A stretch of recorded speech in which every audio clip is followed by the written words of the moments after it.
ትምህርት ቤትና ቤት ውስጥ ነፃነት ያልነበረው ሰው አደባባይ ወጥቶ ነፃ ሲሆን አሳሰቡ አስቀያሚ ነው የሚሆነው። ወርቅ አገኛለሁ ብሎ የሄደ ሰው አንገቱን ተሰብሮ ሊመለስ ይችላል። ባህል የግሌ ነው አይባልም።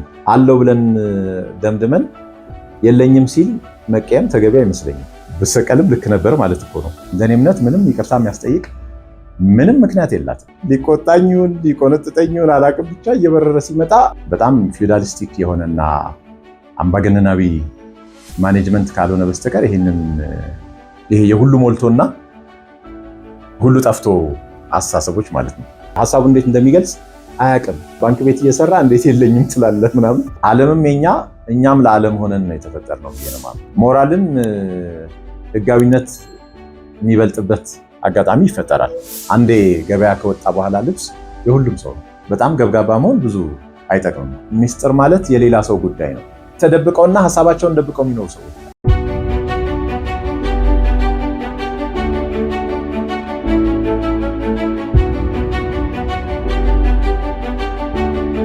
ሰላም ጤና ይስጥልን። እንዴት ናችሁ ውዶች? እንዴት ሰነበታችሁ? ሳምንቱን ጥሩ እንዳሳለፋችሁ ተስፋ አደርጋለሁኝ። ዛሬ ከኔ ጋራ ነው የምትቆዩት። በሚኖረን ቆይታ ጥሩ ጊዜ እንደሚኖራችሁ እና የማሰብ የማሰላሰል አጋጣሚዎች እንደሚፈጠሩ ተስፋ አደርጋለሁኝ። አንዳንድ ጉዳዮችን እያነሳሁኝ የራሴን ሀሳብ ሰነዝራለሁ። እናንተ ደግሞ በያላችሁበት ሆናችሁ በዛ ሀሳብ ላይ ወይ እርስ በርሳችሁ ወይ ከራሳችሁ ጋር እየተወያያችሁ እስከ መጨረሻው አብራችሁ ትቆያላችሁ ብዬ ተስፋ አደርጋለሁ። መልካም ቆይታ። ለመጀመሪያ እንድንነጋገር ወደ ቶፒክ ከመግባት በፊት ዛሬ እንደዚህ ለብሳ የመጣበት ምክንያት ትንሽ ከሌላ ጊዜ ያልተለመደ ነው የለበስኩት እና ያው አገር በቀል ልብስ ነው። በህይወቴ ይሄ ሁለተኛ ጊዜ ነው አገር በቀል ልብስ ስለብስ። የመጀመሪያው በጣም ቆይቷል አሉ ነው አንድ 15 ዓመት በላይ ይሆናል። የሻይ ቡና የበዓል ልዩ ዝግጅት አዘጋጅ በነበረ ጊዜ ሙሉ ነጭ በነጭ ጭራ ምናምን ሳይቀረኝ ለብሼ በቃ እዛ ሾው ላይ ለበስኩ። ከዛ ሾው በፊትም በኋላም ለብሼ አላውቅም በኖርማል ህይወቴም። አይ ዶንት ኖ ዋይ። ዛሬ እንግዲህ ለዚህ ሾው ለመልበስ የተገደድኩት አልኩ እንዴ በፈቃዴ ነው የለበስኩት። ስጦታ ስለሆነ ነው። ሜሮን ብዙአየሁ ትባላለች። እንደዚህ አገር በቀል ልብሶችን እያዘጋጀች የምትሸጥ ናት። የሻይ ቡናም የአንደበትም አጠቃላይ የገበያ ነው ፕሮግራሞች አድናቂና ተከታታይ ናት። ስጦታ ሰጠችኝ ለበዓል ብላ። አፍሬ ነው እንግዲህ ለብሼ እያስተዋወቅኩላት ያለሁት ማለት ነው። ተከፍሎኝ አይደለም። የሰው ስጦታ ወስዶ ዝም ማለት ተገቢ ስላልመሰለኝ ትጠቀም። ደግሞ ታታሪ ናት፣ ሰራተኛ ናት። እንግዲህ አምሮብኛል አላማረብኝም እናንተ ነው የምትናገሩት። ኖማተሯት ካላማረም ከኔ ነው እንጂ ከሷ ሙያ ስላልሆነ ሶሻል ሚዲያ ላይ በቲክቶክም በፌስቡክም ታገኟታላችሁ። ሜሮን ብዙአየሁ ትባላለች። ልበሱ እየገዛችሁ ማለት ነው። አይበቃም? በነገራችን ላይ አገር በቀል ያልኩት አሁን ብዬ ነው። የባህል ልብስ ካልኩኝ የማን የባህል ልብስ የሚል ንትርክ ስለማልፈልግ ነው። በእኔ እምነት የሁሉም ማህበረሰብ ባህል በሀገራችን የሁላችንም ነው ብዬ ነው ማምነው። የገሌ ብለን አንዴ ገበያ ከወጣ በኋላ ልብስ የሁሉም ሰው ነው። ለገሌ ብቻ ተለይቶ የሚሸጥ ልብስ የለም። ለምሳሌ ይሄው አሁን እኔ ለብሻለሁኝ፣ ሌላም ማህበረሰብ ልብስ ቢመጣ እለብሳለሁኝ እና እንዳጠቃላይ ባህል የግሌ ነው አይባልም ብዬ ነው ማምነው። የጋራ ነው። ገበያ የወጣ ነገር በሙሉ የጋራ ነው እና አገር በቀል ያልኩት ውዝግቡን ማስወገድ ስለፈለኩ እንደሆነ ተረዱኝ። በአገራችን በጣም በርካታ ማህበረሰቦች አሉ። የየራሳቸው አለባበስ አላቸው። ሁሉም ገበያ ላይ ይገኛል። የመረጥነውን መልበስ ደግሞ የኛ ውሳኔ ነው የሚሆነው ብዬ ስለማምን ምንም ፖለቲካ እንዳይኖረው ስለፈለኩ ነው። ሰሞኑን እንግዲህ በማህበራዊ ሚዲያ በጣም እንደተከታተላችሁት አርባ ምንጭ ዩኒቨርሲቲ አንድ እርምጃ ወስዷል። የልጅቷን ንግግር በቀጥታ አላገኘሁትም። በጣም ፈለግ ነው። ምናልባት አንስታው ሊሆን ይችላል፣ አልተገኘም። ግን ብዙ ሰዎች ጠቅሰዋት የተናገረችውን ነገር በተለያየ ፖስቶች ላይ በተለይ ፌስቡክ ላይ ብዙ አይቻለሁኝ። ተጠቅሶ ባየሁት ንግግር መሰረት አድርጌ ነው የማወራው። እነዛ ያየኋቸው መረጃዎች ልክም ይሆኑ ልክም አይሆኑ ቅጣት ውሳኔው ተገቢ አይደለም ብዬ ስለማስብ ነው ማውራት የፈለኩት። አርባ ምንጭ ዩኒቨርሲቲ ተማሪ ባንቺ ጊዜ ደርብን ያገደበት ምክንያት አብራርቷል።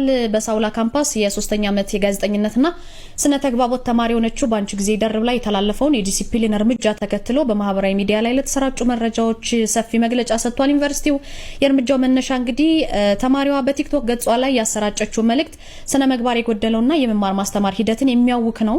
በዚህም እኛ ከ30 ደቂቃ በላይ እየሰማናችሁ ስላልሆነ 30 ደቂቃ እንደሞላ እኛ መስማት ስለምናቆም ከ30 ደቂቃ በኋላ ያለውን ጊዜያችሁን አታባክኑ፣ ሌላ የምትሰሩበት ስራ ካለ ውጡና ሂዱ በማለት መምህራንን የሚዘልፍና ሌሎች ተማሪዎችን ለተቃውሞ የሚጋብዝ ንግግር አድርጋለች ነው የተባለው። ህጋዊ መሰረቱና ቅጣቱ ምንድነው? ዩኒቨርሲቲው እርምጃውን የወሰደው በከፍተኛ የትምህርት አዋጅ መሰረት ነው። በዩኒቨርሲቲው የተማሪዎች በዲሲፕሊን መመሪያ ላይ በመመስረት ነው። ሀሳብን የመግለጽ መብት በህገ መንግስቱ የተረጋገጠ ቢሆንም የሌሎችን ክብርና የተቋሙን ስራ በማይነካ መልኩ በህግ ሊገደብ እንደሚችል ጠቅሷል። ድርጊቱ እስከ 2 ዓመት እገዳ ሊያስከትል ቢችልም ተማሪዋ ለ1 ዓመት እንድትታገር ተወስኗል። ለሚዲያዎችና ለተማሪዋ የተላለፈው መልእክት ምንድነው? ያለ አግባብ ከትምህርት እንደተባረረች በማስመሰል የተሳሳተ መረጃ ከመስጠት እንድትቆጠቡና ቅሬታ ካላት ደግሞ በህጋዊ መንገድ ይግባኝ የመጠየቅ መብቷ የተጠበቀ መሆኑን ዩኒቨርሲቲው አስታውቋል። ከብዙ አንጻር ማየት ይቻላል። አንደኛ ያለችው ከ30 ደቂቃ በኋላ የምታስተምሩን አይገባንም፣ ስለዚህ አትድከሙ፣ ሌላ ስራ ካለ ቀሪውን ሰዓት ሌላ ስራ ስሩበት አለች ነው። ከዚህ ውጭ ካለ እንግዲህ አድማጮቼ እናንተ ፊድባክ ልትሰጡ ትችላላችሁ። በዛ መሰረት አስተሳሰቤን አስተካክላለሁ ወይም መረጃዬን አስተካክላለሁ። እኔ እዚህ ውስጥ ምንም ችግር አላየሁም። ማህበራዊ ሚዲያ ላይ ለሁለት የተከፈለ ክርክር ነው ያየሁት። አንዳንዱ ትክክለኛ ውሳኔ ነው፣ አስተማሪዎችን ተዳፍራ፣ ምንም አስተማሪ መድፈር ከዚህ ጋራ ምንም የሚገናኝ ነገር ያለው አይመስለኝም። ሳይንቲፊካሊም ፕሩቭን የሆነ እና የሰው ልጅ አቴንሽን ስፓኑ አጭር ነው፣ ይሰለቻል። በአንድ ነገር ላይ ብዙ የመቆየት እድሉ አነስተኛ ነው እና በተለያየ ምክንያት ዲስትራክትድ ይሆናል የሚል በሳይንስ የተረጋገጠ እውነታ ነው። ልጅቷ ያንን አውቃ ነው ሳታቅ ነው ከኤክስፒሪየንሷም ተነስታ ልትናገር ትችላለች እና እውነት ነው። ረጅም ጊዜ ሌክቸር ማዳመጥ ይሰለቻል። ሁላችንም ተማሪ ሆነን አልፈናል እና በምንማር ጊዜ እኔ አስታውሳለሁ ከፊት ነው የምቀመጠው እና ሆን ብዬ ነው ከፊት የምቀመጠው። ምክንያቱም ወደኋላ ከሆንኩኝ እንቅልፌ ሁሉ ሊመጣ ይችላል። አስተማሪው ፊት ሰውን ግን ስጋት ስለሚኖረኝ እንዳያየኝ እንደምንም በቃ የታገልን እያዛጋን እንባችን በዚህ እንትን እያለ ምናምን ነው የምንጨርሰው። ከ1 ሰዓት በላይ የሚቆዩ መምህራን አሉ። እኔ በተማርኩ ጊዜ አይደው ነው 45 ደቂቃ ይሁን ምናምን ነው መሰለኝ አንዱ ክላስ፣ ግን ይደክመን ነበር፣ ይሰለቸን ነበርና ቶሎ ጨርሶ የሚወጣ አስተማሪ በጣም ደስ ይለን ነበር። አንድ መምህር ፕሮጀክት መሰለኝ ያስተማረን መምህር አስታውሳለሁ። በቂ መረጃ ሰጥቶን ነው የሚወጣው፣ ግን ከ30 ደቂቃ በላይ አያስተምረንም እና ደስ ይለን ነበረ። አርፍዶ የእረፍት ሰዓታችንን ጨምሮ ሸፍኖ የሚያስተምሩ መምህራን ደግሞ ነበሩ። አይነው ለኛ ለመጥቀም ታታሪ ከመሆናቸው የተነሳ እና ብዙ እንድንጠቀም ከመፈለግ እንደሆነ እኮ ይገባናል፣ ግን ይሰለችን ነበረ እና ኡፍ እንል ነበረ። ተመሳሳይ ነው እቺም ልጅ ያጋጠማት የሚመስለኝና አንደኛ ሳይንቲፊካሊም የተናገረችው ልክ ስለሆነ ብዙ ጊዜ በዩኒቨርሲቲ ሌቭል ከ15 እስከ 20 ደቂቃ ነው ሌክቸር እንዲደረግ የሚመከረው። ከዛ ቀሪውን ሰዓት በአክቲቪቲስ የተወሰነ ደቂቃዎች አክቲቪቲስ ኖሮ ከዛ እንደገና ደግሞ ወደ ሌክቸር መመለስ የሚቻልበት ቶሎ ቶሎ አእምሮን ሪፍሬሽ የሚደረግበት አፕሮች አይደለም የኢትዮጵያ ትምህርት እኔ እስከማውቀው ድረስ እና ስለዚህ ምንም ስህተት የላትም ለማለት ፈልጌ ነው። ሁለተኛ እንደው ስህተትስ ብትሆን በገባት ልክ ሐሳብ የመግለጽ ነፃነቷ አይደለም ወይ? ስለተናገረች ብቻ 1 ዓመት ከህይወቷ መቀነስ ተገቢ ነው ወይ? ከህይወት ፕላኗ ላይ መቀነስ ማለት ነው። 1 ዓመት ወደኋላ መቅረት በጣም ከባድ ነገር ነው ብዬ ነው የማስበው እና የአርባ ምንጭ ዩኒቨርሲቲ እንደገና ኮንሲደር ማድረግ ያለበት ይመስለኛል። አለበለዚያ እዚህ ውስጥ ነው የሚታየኝ የልጅቷ ጥፋት ሳይሆን የአርባ ምንጭ ዩኒቨርሲቲ ይሄን እርምጃ የወሰዱ መምህራን የሆኑ ማኔጅመንት ምን ያክል አምባገነን መሆናቸውን ብቻ ነው የሚያሳየው እና ተገቢ ውሳኔ አይደለም። እንደኔ እምነት ትምህርት ሚኒስቴርም ቢሆን ጣልቃ መግባት አለበት ብዬ አምናለሁኝ። ምክንያቱም ትክክለኛ ውሳኔ ስላልሆነ በስመ እንግዲህ ይሄ አካዳሚክ ፍሪደም ልንለው አንችልም። ምክንያቱም አካዳሚክ ፍሪደም ከሆነ የልጅቷም ፍሪደም መከበር አለበት ብዬ አምናለሁኝ። ይሄ እንደውም ቀጥታ እኮ ፊት ለፊት ፊድባክ ስጡን ቢባል ልትናገር የሚገባት ነገር ነው ብዬ ነው ማምነው እና በጣም ፊውዳሊስቲክ የሆነና አምባገነናዊ ማኔጅመንት ካልሆነ በስተቀር ይህንን ጥፋት አድርጎ እርምጃ ሊወስድ ይገባል ብዬ አላስብም። ልጅቷ ደግሞ በጣም ትሁት ናት። ይቅርታ ጠይቃለች። አላጠፋችም። እንደኔ እምነት ምንም ይቅርታ የሚያስጠይቅ ምንም ምክንያት የላትም። የአርባ ምንጭ ዩኒቨርሲቲ መምህራን ቦሪንግ ናቸው ምናምን አላለችም። ብትል ራሱ ጥፋት አይደለም። ቦሪንግ ከሆኑ ምንድነው ቦሪንግ ያደረገው ትምህርታችንን ብለው የተሻለ ለማሻሻል ጠርተው ለምን እንዲያልሽ ነው ሊሏት የሚገባው። በዚህ ምክንያት እንደዚህ ይደክመኛል፣ ሰለቸኛል፣ ሌሎች ተማሪ ጠይቁ ልትል ትችላለች። ምናልባትም ጥናት አድርገው ራሳቸው የሌክቸር አሰጣጥ መንገዳቸውን ማሻሻል ነው የነበረባቸው እንጂ በዚህ መንገድ ልጅቷ ላይ 1 ዓመት ከአካዳሚክ ህይወቷ መቀነስ ተገቢ ነው ብዬ አላምንም። በነገራችን ላይ እኔ በዛ ምክንያት እንደውም አንድ ነገር ትዝ አለኝ። ከዛ የከፋ ነው። በዛ ጊዜ እንግዲህ ልሰቀል ሁሉ ይገባ ነበር። አሁን እሷ ከደረሰባት አንጻር ሳስበው ብሰቀልም ልክ ነበር ማለት እኮ ነው። ምንድነው ያደረኩት? ጀነራል ዊንጌት ስንማር ብዙ የዛን ጊዜ የኔ ባች የሆኑ እርግጠኛ ነኝ የ3ቱም ዓመት ተማሪዎች ያስታውሱታል። አሁን ይሄን ስናገር ምናልባት ይህን ዝግጅት የሚያዩበት ወይም የሚያዳምጡበት አጋጣሚ ከኖረ አይረሱትም። ብዙ ስንገናኝ ስለሚያነሱብኝም ማለት ነው። ምንድነው የሆነው? እኔ የኮንስትራክሽን ተማሪ ነው የነበርኩት። ያው አካዳሚክ ትምህርቶችንም እንማራለን፣ ሳይንስ ዘርፍ የሆኑትን። ስለዚህ የክፍል ውስጥ ትምህርት አለን ማለት ነው። ክፍል ውስጥ ትምህርት ስንማር አንዳንዶቹ መምህራን ሲሪየስ አይደሉም። እኔ ስግብግብ ተማሪ ነበርኩ፣ በጣም የማወቅ ጉጉት ያለው ምናምን እና በትምህርት ቤት መጽሐፍት ብቻ ምረካ አይደለሁም። ከተለያዩ ላይብረሪዎች እየዞርኩ መጽሐፍት እየሰበሰብኩ ማነብ የማወቅ ጥማት በደንብ የነበረኝ ስለነበርኩኝ የክፍል ሰዓታችን ሲባክን ደስ አይለኝም። የኔ ደግሞ የመማር ስልት ልበለው ይሄ አካዳሚክ መጽሐፎችን ይዞ በመቸከል ምናምን አይደለም። ከትምህርት ሰዓት ውጪ ሌሎች መጽሐፍት ነው ማለት። በአካዳሚክ መጽሐፍት የማንበብ ፍላጎት ብዙ የለኝም። ስለዚህ ምንድነው ማድረገው? ክፍል ውስጥ ቁጭ ብዬ አስተማሪ ሲያስተምር ግን በንቃት ነው ማዳምጠው፣ ከራከራለሁ። ምናልባት ቀድሜ ተዘጋጅቼ ሁሉ ልመጣ እችላለሁ ምናምን እና አንዳንዶቹ ይመጡና የማይመለከተን ነገር አውርተው ምናምን ሰዓቱ ያልቃል ሳንማር ማለት ነው። አንዳንዴ ፐርሰናል ነገራቸው ሊሆን ይችላል የሚያወሩት፣ አንዳንዴ ፖለቲካ ሊያወሩ ይችላሉ። በአደባባይ የማያወሩትን ነገር እዛኛ ጋር ምናምን ሊናገሩ ይችላሉ። ስለዚህ አይመቸኝም እና ክፍለ ጊዜው ይባክናል። አንደኛው መምህር ደግሞ በእኔ ግጥም ነበር ሰዓቱን የሚያባክኑት። እሳቸው ምናልባት እኔ ኢንከሬጅ ለማድረግ ይሆናል አላቅም። እኔ ስንፍናቸው አድርጌ የወሰድኩት ለምን እንደሆነ አላቅም። ምክንያቱም ሁሌ ይመጡና ሰለሞን ግጥም አለህ ይሉኛል። አዎ እኔ ሁሌም ግጥም አለኝ። ከዛ አዲስ ግጥም አቀርባለሁ ለክፍሉ። ከዛ በዛ ግጥም ላይ እየተወያየን በቃ ፔሪዱ ያልቃል ሳንማር ማለት ነውና ሳይዘጋጁ እየመጡ ነው ምናምን እንባባል ነበረ። በቃ ጊዜ ለማሳለፍ ነው ያንተን ግጥም የሚጠይቁ ይሉኛል ጓደኞቼም። ከዛ አንድ ቀን ያው ሳስፋይድ አልነበርኩም። በአብዛኞቹ መምህራን አሉ በጣም ትጉህ ጎበዝ መምህራን ነበሩ የምወዳቸው። በዛው ልክ ደግሞ ብዙም ማላደንቃቸው ብዙ ነበሩ። ስለዚህ ግጥም አዝ ዩዥዋል ስጽፍ አይ መምህር የሚል ግጥም ጻፍኩኝ ማለት ነው። እና አይ መምህር ይልና ወደ 6-7 ገጽ የኤ4 ግጥም ነው በድሮ ታይፕ 6-7 ገጽ የወጣ። እኔ ግን በስክሪፕቶ ነበር የጻፍኩት። እያንዳንዱን መምህር ነው የሚስለው። የእያንዳንዱ መምህር ባህሪያቸው ነው የሚስለው፣ እንዴት ጊዜውን ዌስት እንደሚያደርጉ። ከዛ እንደለመዱት እኚህ ሁሌ ግጥም የሚያስነብቡኝ መምህር ገቡና ሰለሞን ግጥም አለ ሲሉኝ አዎ አልኩኝ። ከዛ አንብብ ሲሉኝ አይ መምህር ብዬ ጀመርኩኝ። ከዛ በቃ ክላሱ በሙሉ ጆሮ ነው የሆነው።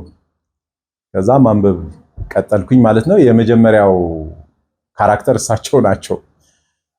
ከዛ የእያንዳንዱን መምህር የእንትን አስተማሪ ብሎ በሚገባ ልክ ነው የተጻፈው ግጥሙና ከዛ ተማሪ ጸጥ ብሎ እያዳመጠ በመሃል ከሌላኛው ክፍል ኳኳኳ ነገር አለ የሆነ የሚሰሩት ነገር ነበር መሰለኝ ሲል አውቀው ተማሪዎቹ ከመጀመሪያ አድርገው አልሰማንም ከመጀመሪያ አውቀው እኮ ነው። ከዛ እኔ ከመጀመሪያ እንደገና አነበብኩት። ልክ ስጨርስ ለመጀመሪያ ጊዜ እኛ መምህር ቀጥታ ወደ ዛሬው ትምህርት ገቡ። ምንም ኮመንት የለም፣ ስለኔ ግጥም ዲስከስ ማድረግ የለም፣ ልክ ነህ ልክ አይደለም የለም፣ ወደ ትምህርታቸው ገቡ። ከዛ የሚኒ ሚዲያ ደግሞ ያው የስነ ጽሁፍ ምናምን የንግግር የክርክር ክበቡ ሰብሳቢ ነኝ። ኖርማሊ ዊንጌት ሴንሰር አልነበረም። የደርግ ጊዜ ነው ግን ሴንሰር አልነበረም። የፈለግነውን ነበር የምናቀርበው። ለዚህ ክሬዲቱን የሚወስዱት የትምህርት ቤቱ ማኔጅመንት ናቸው። በተለይ አቶ ገነሜ ኃይለማርያም እዛኔ ምክትል ዳይሬክተር እና የኢሰፓ አንደኛ ጸሐፊ ነበሩ እስከማስታውሰው። ነፃ ነው የሚያደርጉን። እሳቸው ቢሮ ነው ያለው ሚኒ ሚዲያ ማይክሮፎኑ። ከዛ ሰልፍ ላይ ነው ግጥም የሚቀርበው። አቀረብኩት። አንድ ቀን ሳቀርብ ሲነግሩኝ ጓደኞቼ እኔ ሳነብ እየሰሙ ከስፒከሩ አስተማሪዎቹ ከፊት ለፊት ሆነው እንትን አስተማሪ ይላል። እኔ ስም አልጠራው ድርጊቱን ነው ያወራሁትና እንትን አስተማሪ እያሉ አለቀ ግጥሙ። እኔ አልሰማሁም፣ ጓደኞቼ ነው የሚነግሩኝ። ከዛ ልክ አንብቤ ስወጣ አንደኛው የአውቶ መካኒክ መምህር ያው ስሙን አልጠራም ግዙፍ ሰውዬ ነው እየበረረ መጣ። ሊቆጣኝውን ሊቆነጥጠኝውን አላቅም፣ ብቻ እየበረረ ሲመጣ አቶ ገነሜ ዘግተው ያው መዝሙር ሲዘመር እኛም ስለምንቀላቀል ማለት ነው እየሄድን ከዛ መጣ የታለ አሁን ያነበው የታለ ምናምን ይላል። እኔ የሆነ ጩጬ ነገር ስለሆንኩ ያ ድምፅ የኔ አልመሰለው። ከዛ ገብቷቸዋል እሳቸውና እሱ ነው ምን ፈልገህ ነው አሉት። አይ እንትን በደንብ በታይፕ ያርገውና ለለገዳዲ እንድንልከው ነው አለ። የመጣው እኮ በጣም ግስላ ሆኖ ነው። ከዛ እኔ ለገዳዲ ብርቄ አይደለም፣ ከዛ በፊት በጣም እልካለሁ ግጥሞቼን ለለገዳዲም ከልጆች ጊዜ ጀምሮ ነው እንግዲህ ሚዲያ ላይ የሚሳተፈው። ከዛ ምን ሆነ ተሰበሰቡና ያነሳውበት ዋና ምክንያት ስሰማ እዛው ሌሎች መምህራን ነው የሚነግሩኝ። መምህራኑ በጣም ተበሳጭተዋል። የሌላም ዲፓርትመንት ምናምን በቃ እንዴት አስተማሪ ተዳፍሯል፣ የዲሲፕሊን እርምጃ ሊወሰድበት ይገባል ተብሎ ስብሰባ ይቀመጣሉ እና ኃይለኛ ክርክር ነበራቸው። ይቀጣል አይቀጣም? አይቀጣም ብለው የተከራከሩልኝ የሰማሁት ሁለት ሰዎች ናቸው። አንደኛው ቀደም ብያነሷቸው ገነሜ ኃይለማርያም ናቸው። ሁለተኛው 7ኛ ክፍል እያለሁ መጀመሪያ በሬዲዮ ድምፄን የሰሙ ጊዜ ቢክ ስክሪፕት የሸለሙኝ ከበደ ደስታ ነፍሳቸውን ይማር፣ አሁን በህይወት የሉም። የመምህራን ማህበር አመራር ሆነው አይ ቲንክ እስር ቤት ይመስለኛል ህይወታቸው ያለፈው። እነዚህ ሁለት ሰዎች እሳቸው በአጋጣሚ ዊንጌት መጥተው የተማሪ ዲን ሆነው ነበር። ሁለቱ ሰዎች በፍጹም በቃ ሽንጣቸው ገትረው እኛ ያየውና የተናገረው ስህተታችንን ማረም ነው እንጂ የሚቀጣበት ምንም ሪዝን የለም ብለው ዲፌንድ አደረጉልኝ። ሳልቀጣ ቀረሁ ማለት ነው። እንደዚህ አይነት ማኔጅመንት ነው ሊሆን የሚገባው የነበረው አርባ ምንጭ ዩኒቨርሲቲ። አትሊስት ለምን የሚሉ መምህራን መኖር ነበረባቸው ብዬ አምናለሁ። ወይም እዛ የዲሲፕሊን ኮሚቴ ውስጥ ምናምን ያሉ ሰዎች ይህ አይነት አቋም ሊኖራቸው ይገባል ብዬ አምናለሁ እና ሀሳብን ከመግለጽ ነፃነት ከብዙ ነገር ጋር መያያዝ የሚችል ነው። ሰዎች ሀሳብ የመግለጽ ነፃነት ተለማምደው የሚወጡት ከትምህርት ቤት ነው፣ ከቤት ነው። ትምህርት ቤትና ቤት ውስጥ ነፃነት ያልነበረው ሰው አደባባይ ወጥቶ ነፃ ሲሆን አሳሰቡ አስቀያሚ ነው የሚሆነው። ማለት ነፃነቱ ኦፌንሲቭ ነው የሚሆነው። ምክንያቱም ልምድ የለውም፣ ሀሳቡ እንዴት እንደሚገልጽ አያውቅም። ስለዚህ ትምህርት ቤቶች የመጀመሪያዎቹ የሀሳብ ነፃነት ኤክሰርሳይዝ ማድረጊያ መድረኮች መሆን አለባቸው ብዬ ነው ማምነው።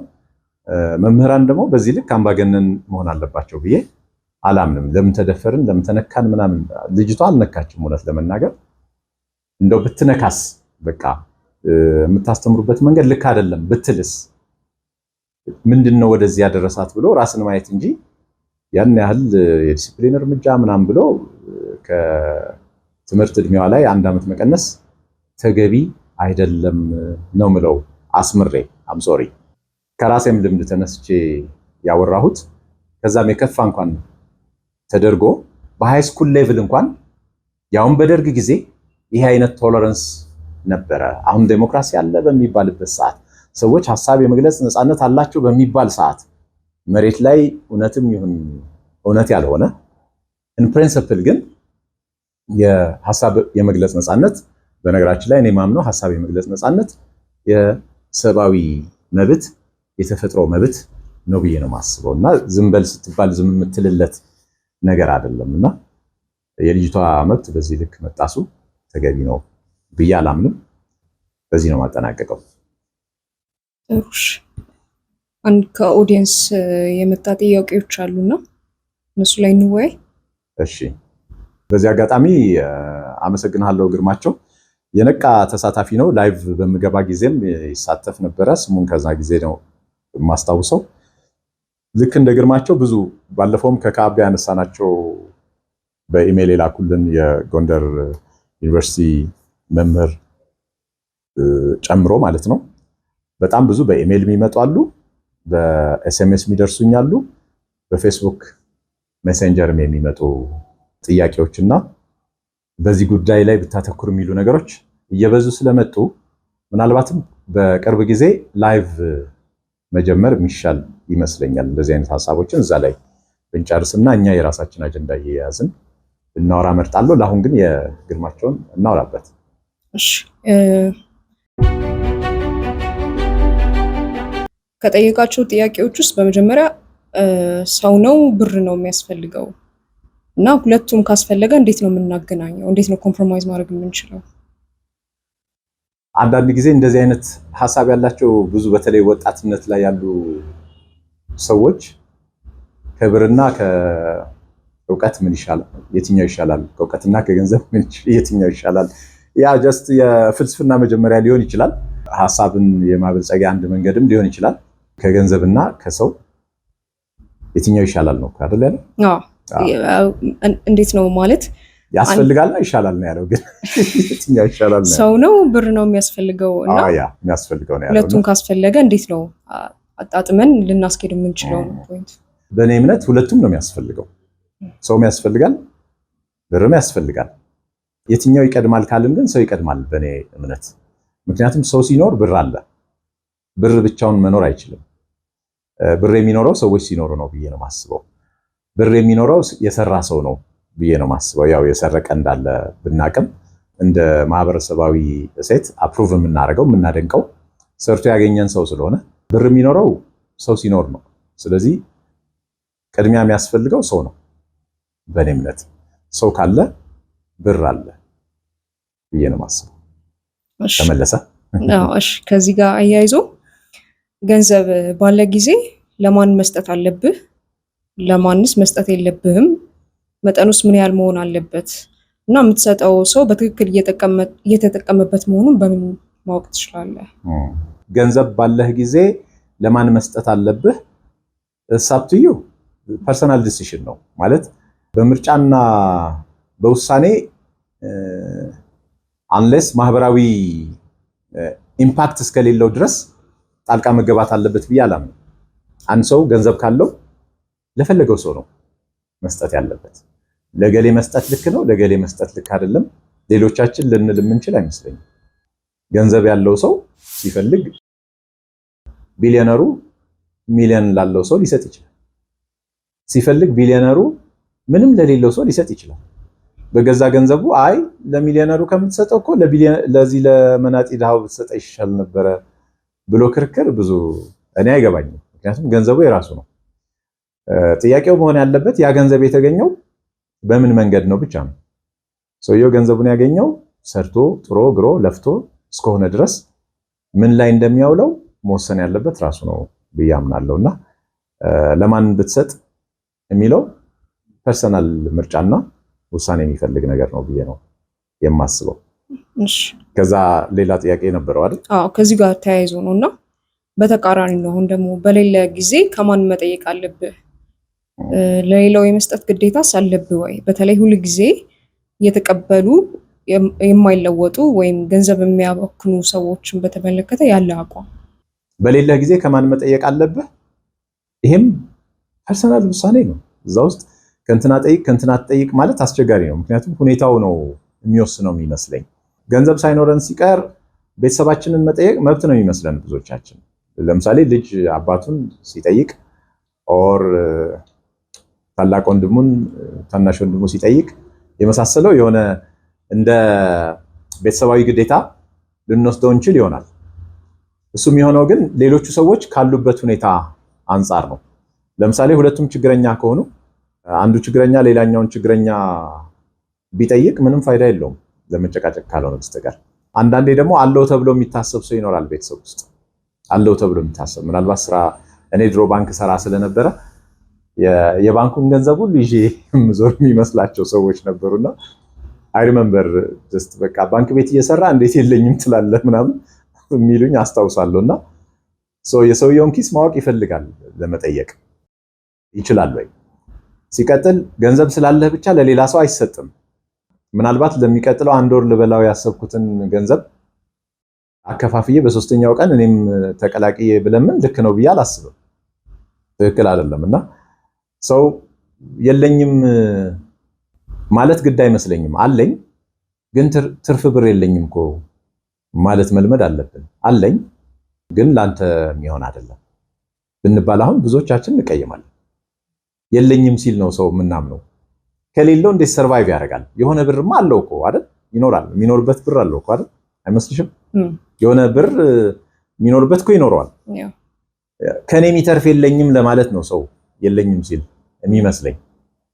እና መጠየቅ ያለብን አለው ብለን ከምናስበው ነው የምንጠይቀው። ግን የለኝም ሲለን ደግሞ መረዳት መቻል አለብን ብዬ አስባለሁ። ለምሳሌ ጥሩ ስለለበሰ ኦር ጥሩ ምግብ ስለበላ ኦር ጥሩ ቤት ስለሚኖር ወይም ጥሩ መኪና ስለሚይዝ ምናምን አለው ብለን ደምድመን የለኝም ሲል መቀየም ተገቢ አይመስለኝም። እንደው ሐሳቡን ለማውራት ብዬ ማለት ነው እንጂ ከማን መጠየቅ ፐርሰናል እንትን ነው።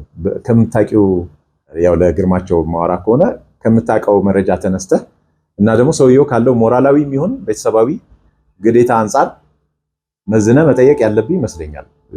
ላንተ ምንም ኃላፊነት የሌለውን የማይመለከተውን ሰው መጠየቅ እኔ ተገቢ ነው ብዬ አላምንም፣ በራሱ በጎ ፈቃድ ካልሰጠ በስተቀር። አይ ዶንት ኖ መለስኩት ይሁን? እሺ።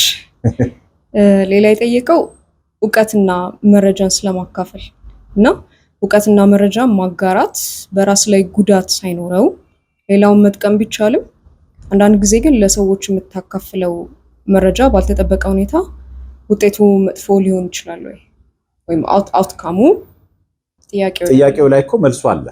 በቃ አንዳንድ መረጃ ጠቃሚ ነው፣ አንዳንድ መረጃ ጎጂ ነው። ከማን አንጻር የሚለው ነው። አሁን ለማን ነው የሰጠኸው፣ ምን አይነት መረጃ ነው የሰጠኸው ማተር ያደርጋል። ለምሳሌ ሰዎችን ደህንነታቸውን እንዲጠብቁ ከአደጋ እንዲርቁ የሚያደርግ መረጃ ጠቃሚ ነው። ይህን መናገር ክፋት ያለው አይመስለኝም። እንደውም ክፋት የሚኖረው መረጃውን መደበቅ ነው። ለምሳሌ ወደ ሆነ መስመር ሰዎች እየተጓዙ ከዛ አካባቢ የመጣ ሰው እዛ ጋር አደጋ እንዳለ ወይ መሬት መንቀጥቀጥ ሊሆን ይችላል፣ ጦርነት ሊሆን ይችላል፣ ዘራፊ ያለበት አካባቢ ሊሆን ይችላል። አምልጦ የመጣ ሰው ወደዛ መስመር ለሚሄዱ ሰዎች ባይነግራቸው ክፋት ነው የሚሆነው። እዚህ ጋር አደጋ አለ ዋላ ደርበሉና ሂዱ፣ አለበለዚያ በሌላ አቅጣጫ ሂዱ ብሎ መናገር ጤናማነት ነው ብዬ ነው የማስበው። ሳይናገሩ መቅረት ደግሞ ጤናማ ነው ብዬ አላስብም። እና አንዳንድ ጊዜ ያልተናገርነው መረጃ ሰዎች ላይ ጉዳት ሊያደርስ ይችላል። ልክ አሁን በሰጠሁት ምሳሌ ብንሄድ ለምሳሌ ወደ አደጋው እየሄዱ እያወቀን ባለመናገራችን ምክንያት ሰዎች አደጋ ላይ ሊወድቁ ይችላሉ። አንዳንድ ጊዜ ደግሞ በተናገርነው መረጃ ምክንያትም ሰዎች አደጋ ላይ ሊወድቁ ይችላሉ። ምናልባት ጊዜ፣ ቦታና ሁኔታ ማተር ያደርጋል ለመረጃና እንበልና ከአንድ ቀን በፊት እኛ የሆነ ወርቅ የሚታደልበት ቦታ ቆይተን መተን ሊሆን ይችላል። በነፃ እኮ አንዳንድ ኪሎ ወርቅ እየታደለ ነው ምናምን ብለን ይዘን ስለመጣን ለሰዎች መረጃ ልንነግር እንችላለን። ያ የነገርናቸው መረጃ ግን በሶስተኛው ቀን ተቀይሮ ሊሆን ይችላል። ምክንያቱም ወርቅ በነፃ እንደሚሰጥ ያወቁ ማጅራት መቼዎች እዛ አካባቢ ሄደው ሰውን አንገቱን እያሉ መቀበል ጀምረው ሊሆን ይችላል። ስለዚህ ወርቅ አገኛለሁ ብሎ የሄደ ሰው አንገቱን ተሰብሮ ሊመለስ ይችላልና አንዳንዴ ሆን ብለንም ሳይሆን ካለን መረጃና ዕውቀት አንፃር የተናገርነው መረጃ ጊዜ ቦታና ሁኔታ ቀይሮት አደጋ ሊሆን ይችላል። ኦኬ አይ ዶንት ኖ እንትን አረኩት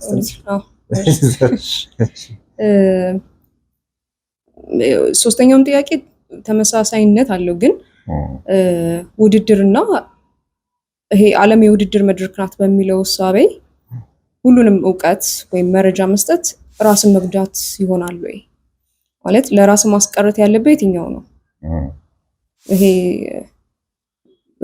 ማለት ለይተ መናገር ያለበት የትኛው ነው? ለራስ ምንድነው? ያ ገብቶኛል ሊል የፈለገው ሁሉን መረጃ የምንናገር ከሆነ ከውድድሩ ወደኋላ እንቀራለን ነው። ሌሎች ከኛ የተሻሉ መጥተው በእኛ መረጃ ተጠቅመው ይቀድሙናል ነው። እኔ ግን ይሄ የኔን ነው ማወራው። እኔ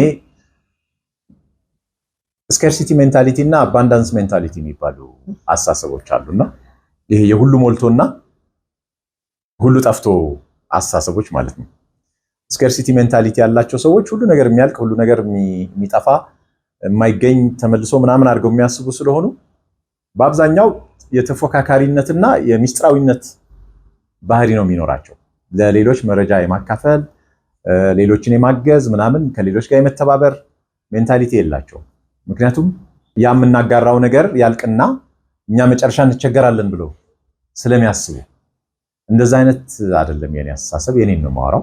አባንዳንስ ሜንታሊቲ ማለት ሁሉ የሞላበት ሁሉ የተትረፈረፈበት ዓለም ውስጥ ነው የምንኖረው ብሎ ማሰብ ነው። ምን ማለት ነው? ዛሬ የሆነ መረጃ ነገርኩት ሰንባዲ ተጠቀምበት፣ ግን ነገም ሌላ መረጃ አለ። እሱ ብቻ ለሱ የምነግረው ብቻ አይደለም፣ ተከታታይ አዳዲስ ነገሮች ይፈጠራሉ እኮ። ተጠቃሚ ልሆን ከሆነ ከነዛ ነገሮች አንዱ ይበቃኛል። አንዳንድ ሰው ለምሳሌ አሁን እኔ ጋር የሚመጡ ሰዎች ነበሩና የፈጠራ ሐሳብ አለን ብለው የሚመጡ ማለት ነው። እና ለሰው ካወራሁት ይወስድብኛል ብለው ስለሚያስቡ 15 ዓመት ምናምን አይናገሩም ሐሳቡንም ወይ እነሱ አይጠቀሙበትም። at the end of the day እኮ ምናልባትም ሲናገሩት ሐሳቡ ምንም ያን ያህል ብዙ ርቀት የማይወስድ ሊሆን ይችላል። ግን በቃ ተደብቀውና ሐሳባቸውን ደብቀው የሚኖሩ ሰዎች አሉ። እኔ በእንደዚህ አላምንም። ምክንያቱም ስንፈጠር ዓለምም የኛ እኛም ለዓለም ሆነን ነው የተፈጠርነው ብዬ ነው ማምነው። ያለንን ነገር ትተን በመሄድ ነው ማምነው። ይሰረቅ doesn't matter ይወሰድ። እኔ በእንደዚህ በደንብ የምታወቅ ነኝ። ብዙ ካፌ ላይ መንተፈው እንጀራቸውን የፈጠሩ ሰዎች አሉ። ተበሳጭቼባቸው አላውቅም። ካፌ ላይ መመንተፍ ብቻ አይደለም የሚታወቅ ስራዬንም ወስዶ አሁንም ድረስ የሚጠቀሙ ሰዎች አሉ። ተካስሼ ተዋቅሼ ምናምን አላውቅም። ለምን? እኔም ገና ብዙ እድሜን ሙሉ ማልጨርሰው ብዙ ሐሳብ አለኝ። ኢንቫይሮንመንቱ ቢመቸኝ ብዙ ሌሎች አማራጮች አሉ ብዬ የማስብ ሰው ነኝ። የኔን ሐሳብ ስለሆነ የጠየቀኝ እንደዚህ ነው እኔ ማምነው። it doesn't matter መረጃው ይውጣ፣ ይወሰዱት፣ ይጠቀሙበት። እሱ ሊጠቀምበት ከሆነ እኮ ሳይነግራቸው በፊት መጠቀም ይጀምራል። ምንም የማይጠቀምበት ከሆነ ደግሞ ለሌሎች መስጠት የተሻለ ነው ብዬ ነው ማምነው፣ ይዞ ከመሞት። አንዳንድ ሰዎች ምናልባትም ዓለምን ሊያድን የሚችል ሐሳብም ኖሯቸው እኮ ይዘውት ይቀበላሉ ላለመናገር ብለው። እሷም በጣም ንፉግነት ነው ብዬ ነው ማስበውና የሚጠቅም ከሆነ መጀመሪያ ራስህ ትጠቀምበታለህ፣ ምንም ጥያቄ የለውም። መጠቀም ካልቻልክ ግን ለሚችል አሳልፎ መስጠት ተገቢ ነው ብዬ ነው ማስበው። መለስኩት ይሆን? እና እንትን ዕውቀትን ለሌላ ሰው ማካፈል ወይም ኖሌጅ ሼሪንግ እና ሚስጥርን ጠብቆ መያዝ ኮንፊደንሻሊቲ ያላቸው ልዩነት ምንድን ነው? እና ከዚህ ጋር አያይዘህ መረጃን ደብቆ መያዝ በሌሎች ላይ ጉዳት የሚያደርስ ከሆነ ግለሰቡ መረጃውን የመደበቅ መብት አለው ወይ?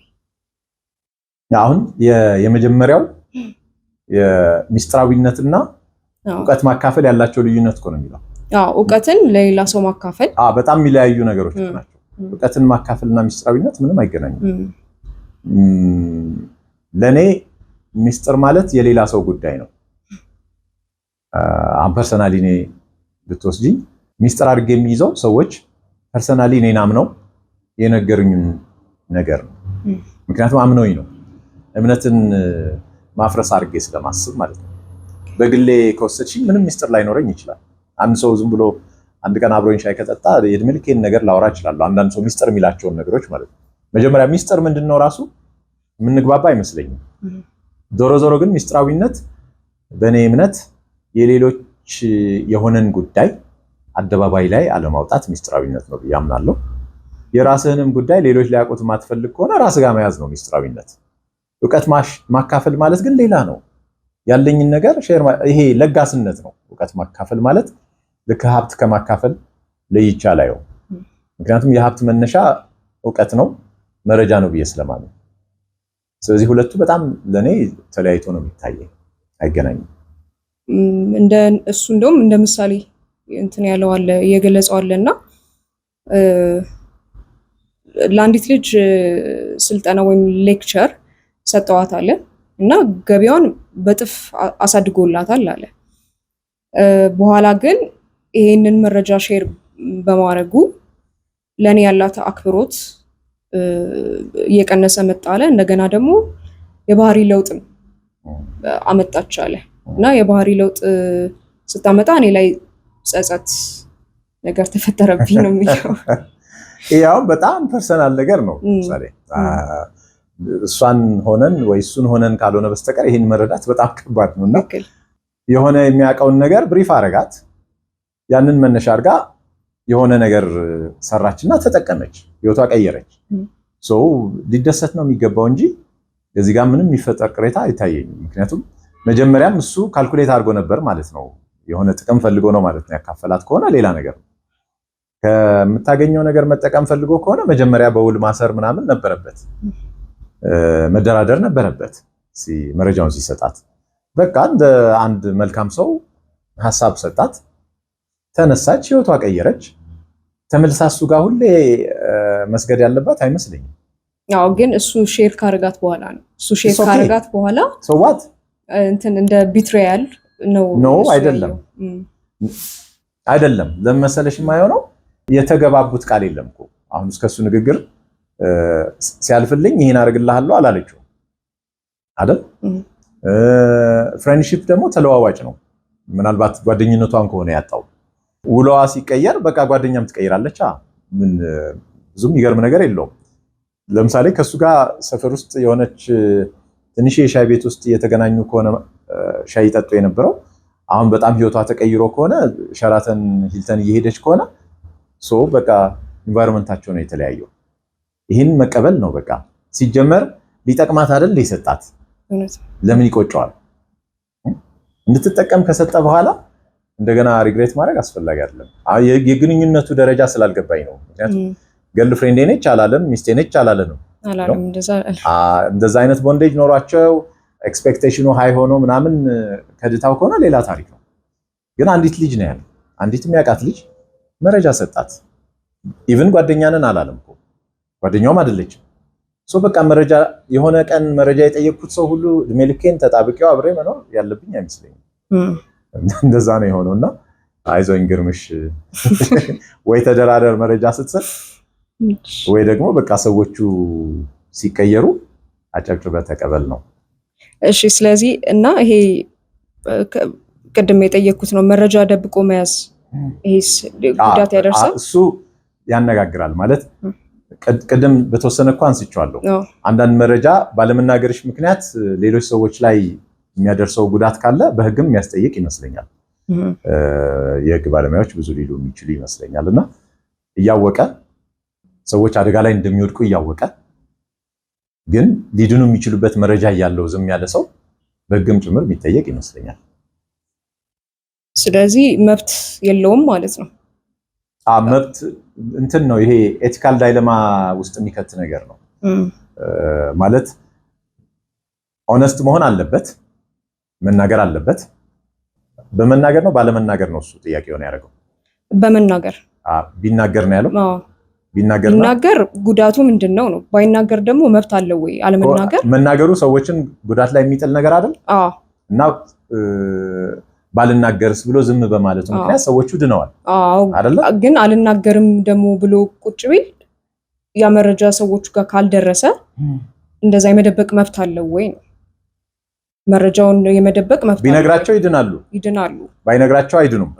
ስለዚህ ባይነግራቸው ምን ይፈጠራል? ልክ ነው ወይ ነው አይደለ? ልክ አይደለም ነው፣ ሞራሊ ልክ አይደለም። ከህግ አንፃርም አሁን ያልኩት እኮ ነው። ሊድኑ የሚችሉበት መረጃ እያለው ባለመናገሩ ምክንያት መረጃውን እንዳለው ከተረጋገጠ ሰዎቹ ላይ ጉዳት ከደረሰ በኋላ ሌጋል ኮንሲኩዌንስ አለው ብዬ አምናለሁ። ተጠያቂነት ያመጣል ብዬ አምናለሁ።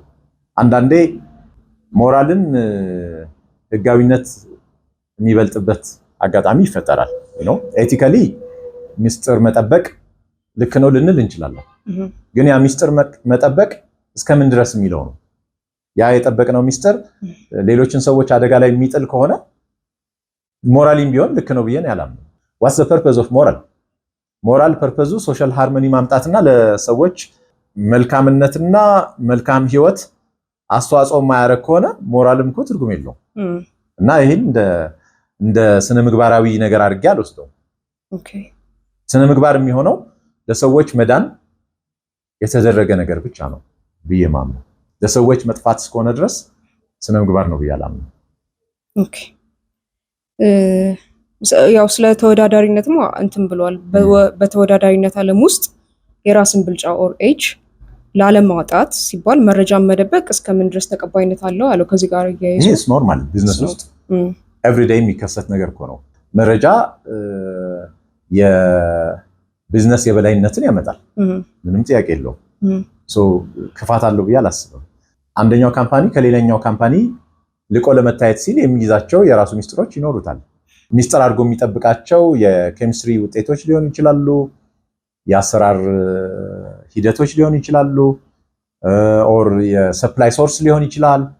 መረጃ መደበቅ አይደል ትልቁ ቢዝነስ። በተለይ እኛ ሀገርማ እሱ ነው። እንደውም ከስኬርሲቲ እኮ ነው የምንነግደው እዚህ ሀገር። የሆነ ከጥረት ነው ብዙ ትርፍ ያለው። እሺ፣ ሌላ ደግሞ ዓለም የአሸናፊዎች ናት ይባላል። የተሻለ ሀሳብ ያለው ይይዛል ለራሱ መረጃውን ማለት ነው። ያልተሻለው ደግሞ በዚህም በዛም ብሎ መረጃውን ኤክስፖዝ ያደርጋል። ግን መረጃውን ወደ ደበቀው ነው ዓለም በእንደዚህ አይነት ወይ ነው የምትሰራው። ይሄን እንዲታየዋለ ነው። እኔ ዓለም የአሸናፊዎች ነው የሚለው አሳሰብ ከዚህ አንጻር አይደለም የምረዳው። ዓለም የአሸናፊዎች ነው ሲባል ያው በሆነ መንገድ ስኬት ላይ የደረሱ ሰዎች ናት ለማለት ነው። if you are a loser you are a loser በቃ ሰበቡ ምናምን አይጠቅምም። እኔ በእንትን ምክንያት ነው ወደኋላ የቀረሁት፣ እኔ እንደዚህ ሆኜ ነው እንትና ጎትቶኝ ነው ምናምን አይረባም። what matters is ስኬቱ ላይ ደርሶ መገኘት ነው ለማለት መሰለኝ ዓለም የአሸናፊዎች ነው ማለት ነው። እና በኋላ ላይ ካነሳሽው ሐሳብ ጋር ያለው ግንኙነት አልገባኝም። አይ አሁን እዚህ ጋር ኢቭን እንኳን ለራሴ ብቻ ማስቀረት ያለብኝ ሐሳብ ራሱ እንዴት ነው የምለየው ነው እሱም ፖይንቱ። እንዴት ለየዋለው? በማመዛዘን አቅሙ ነው። ግልጽ አይደል? it's very easy እኮ ለራሱ የሚጠቅምና የማይጠቅመው just ማመዛዘን ነው። የማሰብ ደረጃችን ማተር ያደርጋል። አንዳንድ ሰው ለራሱ የሚጠቅመውን ነገር ራሱ አያውቅም። በትናንሽ ነገሮች ራሱን እየጠለፈ ሊጥል ይችላል። አንዳንድ ሰው ደግሞ ከዛ ላቅ ብሎ ሩቅ እያየ ዛሬ ሳክሪፋይስ አድርጎም ሊሆን ይችላል እኮ የሚነሳውና ሰግበን ቴክ ያው እዚህ ጋር እንደ ምክንያት የገለጸው ምክንያቱም ለራሴ ማስቀረት ያለብኝን ሐሳብ ላንተ ሰጠው ማለት ራሴን ጎዳው ማለት ነው እና ራሴን በገዛጄ እጎዳለሁ። ግን ደግሞ ላንተም መስጠት ያለብኝ ሐሳብ አለና ያን ሐሳብ ደግሞ አልሰጠውም ማለት ራሱ በተዘዋዋሪ እኔን የጎዳሁት ግን ዳይሬክትሊ አይ ነው እንትኑ it's interesting ጥሩ ነው እንትን ማለታችን ግን ኮምፕሮማይዝ እኮ ላይፍ በአጠቃላይ እኮ ኮምፕሮማይዝ ነው። በእኔና በማህበረሰብ መሀል ኮምፕሮማይዝ እያደረግን አይደል የምንኖረው። እሱ ብቻውን ሊኖር አይችልም። እሱ ሊያግዛቸው የሚፈልጋቸው ሰዎች ሌላ ሰው የሚላቸው ብቻቸውን ቢኖሩም ልክ አይደለም። የኔን ላይፍ ፊሎሶፊ ከዚህ በፊት አውርቼው አውቃለሁ። ላንተና ለሌሎች ህይወትን ቀላልና ምቹ ማድረግ ነው የኔ ህይወት ፍልስፍና። ለምሳሌ ኮምፕሮማይዝ እኮ ነው በሌሎችና በእኛ መሀል የሆነ ኮምፕሮማይዝ ምን ሊባል እንደሚችል አላውቅም። መመጫመጭ አይገልጸውም። ብዙ ጊዜ መመጫመጭ ሲባል ሰማለሁ፣ ቃሉ አይመቸኝምና ማመጣጠን እንበለው በቃ በእኔና በሌሎች መሀል እኔ ልኖር ከሆነ እኔ ብቻዬን ልኖር አልችልም፣ ማህበራዊ ፍጡር ስለሆነ በእኔና በሌሎች ፍላጎት መካከል ማመጣጠን ይፈልጋል። አሁን እሱ ለምሳሌ መረጃውን ለሌላ ሰው መስጠትም ይፈልጋል፣ ለራሱ መያዝም ይፈልጋል። ይሄን አመዛዝኖ መወሰን እኮ እንትን ብለዋል። ዓለም የውድድር ነች ከተባለ ታዲያ ሁሉንም ሀሳብ እንዳለ ኤክስፖዝ ካረኩ እና ለኔ ምንም ማስቀረት ከሌለብኝ እንዴት ነው ሙሉ ሀሳቤን ከሰጠው እንዴት ነው እኔ የተወድቃለሁ ነው። ግልጽ ነው። ውድድር በእኔ እምነት በሚስጥር ብቻ አይደለም። ነግረሽም እኮ አንዳንዴ እኮ ሀሳብሽን ነግረሽም እኩል ፐርፎርም ታደርጋለሽ ማለት አይደል። ሀሳቤን የሰጠሁት ሁሉ ሀሳቤን ይሰራዋል ማለት አይደል። I have seen it in my life። ሀሳቤን የሚያውቁ ሁሉ ሀሳቤን ይሰራሉ ማለት አይደል። በጣም ገብጋባ መሆን ብዙ አይጠቅምም። አንዳንዴ ሀሳብን ለሌሎች መስጠት እንዳውም ከኛ ቀድመው እነሱ ኤክሰርሳይዝ ሲያደርጉት በሚኖራቸው ክፍተት ተምረን እንድንመጣ አድቫንቴጅም ነው። እኔ እንደዛ ነው የማስበው። ሀሳብ መሰሰት ልቀትን አያመጣም። ሀሳብ መለገስ ነው ልቀትን የሚያመጣው።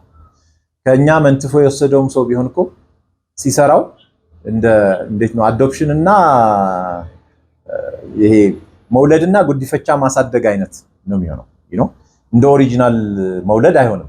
ፊሊንጉም ፕሮሰሱም ኮኔክሽኑም አንድ አይሆንም። ሀሳብ የሰጠው ሁሉ በአንተ ልክ ፐርፎርም ያደርጋል ማለት አይደለም። እሱ ኬፓቢሊቲው ካለው ብቃቱ ካለው የተለየ ያንን ሀሳብ የመፈጸም አቅም ካለው ማንም ሰው ከሱ የላቀ ሊሆን አይችልም። ከሆነ ደግሞ በቃ የወሰዱታ ምን ያደርግለታል? ምንም አይጠቀምበትም። እንደውም ለምሳሌ ያለው ይሄ ኮካኮላ የኮካ እንትኑ የሚሰሩበት ፎርሙላው ቀመሩ አይታወቅም። ስለዚህ ይሄ እንደ ሚስ ኢንፎርሜሽን ነው የምናየው፣ እንደ መረጃን አይደለም።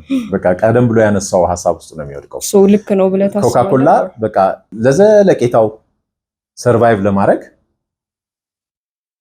ያንን የኮካኮላ ቅመማ ሚስጥራዊ ማድረጉ ይጠቅመዋል። እሱ ይጠቅመዋል፣ ግን ይሄ መረጃውን ሚስ ኢንፎርሜሽን ነው ማለት አይቻልም። you don't have the right የሱን የአእምሮ ውጤት እኔ አሁን አንቺ የሆነ ነገር ተመራምረሽ ግኝት ላይ ብትደርሺ ያንቺን የአእምሮ ውጤት እኔ ለመጠቀም ምንም መብት የለኝም ያለ አንቺ ፈቃድ። ፓተንት ራይት የሚያስፈልገው እኮ ለዛ ነው። የፓተንቱን ገዝተው እኮ የሚጠቀሙ አሉ አይደል? ኮካኮላ እኛም ሀገር እኮ አለ። ግን የሚመረተው በእነሱ የቅመማ መንገድና በእነሱ ፈቃድ ነው። ዝም ብለን ልናመርት አንችልም። ብንደርስበትም እንኳን ኮካኮላ ከምን እንደሚሰራ ብንደርስበትም እንኳን አንችልም። ለምን? የፈጠራ መብታቸው የተከበረ ስለሆነ ኢንተርናሽናሊ። ይሄ ደግሞ ክፋት የለውም። ሚስ ኢንፎርሜሽን ምናምን የሚያስብል ምንም አጀንዳ ያለው አይመስለኝም። ሚስ ኢንፎርሜሽን ሌላ ነው፣ ከዚህ ጋር የሚገናኝ ነገር አይደለም። መብታችን የሆነን መረጃ በተሳሳተ መንገድ ከተነገረን ነው ሚስ ኢንፎርሜሽን። ይሄ መብታችን አይደለም። መብቱ የኮካኮላ ፈጣሪዎች ነው። አንድ ሰው ፓተንት ራይት ሲይዝ በቃ ሙሉ መብቱ ያንተ ነው ተብሎ ነው የተሰጠው። ኦፍ ኮርስ ደክሞበታል፣ ለፍቶበታል፣ ምናምን በብዙ ጥረት የመጣ የምርምር ውጤት ነው። ያንን በግድ ለኔ ካልሰጠኸኝ ብዬ መጠየቁ ራሱ ሞራላዊም አይደለም። እንትኑን ትተነው እኛ ራሱ መጠየቃችን ልጠቀምበት ብለን የሱን ጥቅም አክብረን መውሰድ ሌላ ነገር። እኔ ይገባኛል ልንል ግን አንችልም። እና ይሄ ሚስ ኢንፎርሜሽን ምናምን የሚያስብል ነገር የለውም። እና እነዚህ ጥያቄዎች ነው የጠየቀው። እናመሰግናለን። ያው ተንኮር ያረጋኝ እንግዲህ አይ ሆፕ አንደርስታንድ ታደርገኛለህ። ጥያቄዎችህን የመለስኩ ይመስለኛል። ከኔ አንጻር ነው የመለስኩት። አም ኖት ሴይንግ ይሄ በቃ የመጨረሻው መልስ ነው ማለት አይደለም። አንተ ጥያቄዎችን ቀጥል። እኔ ያልመለስኩትን አንድ ቀን ራስህ ከጥያቄ ብዛት ትመልሰው ይሆናል ብዬ ተስፋ አደርጋለሁ። ሌሎችም እንደዚህ ጥያቄ ያላችሁ ቀደም ብዬ እንደገለጽኩት የላይቭ ፕሮግራም መጀመር ያለብን ይመስለኛል። እኔ መላሽ እናንተ ጠያቂ ለመሆን ሳይሆን እንደዚህ ፕሮቮክ እየተደረገን ለማውራት። አሁን የግርማቸው ጥያቄ ይኮረኩራል። ከዚህ ከወጣ በኋላም እርግጠኛ ነኝ ብዙ አስብበታለሁ እንደዚህ ያለው እያልኩኝና ጥሩ ነው። ቢያንስ የማሰብ ሂደታችንን የሰላ ያደርጋሉ። ከፈለጋችሁ ስቱዲዮ መታችሁ አብረን ማውራት እንችላለን። የተግባባ ማሰብ የሚችል ቁጭ ብሎ መነጋገር የሚችል እና አብሮ መስራት የሚችል ማህበረሰብ በጋራ ልንፈጥር የሚያግዘን እስከሆነ ድረስ የትኛውም ቶፒክ መነሳት ይችላል ማለት ነውና በሻይ ቡና የሚሆን በአንደበት መገናኘት እንችላለን ለማለት ነው። አይ ቲንክ ሌላ የቀረን ያለ አይመስልም። ሌላ የቀረን የለም። እስካሁን ድረስ እንግዲህ አብራችሁን ስለቆያችሁ ከልብ አመሰግናለሁኝ።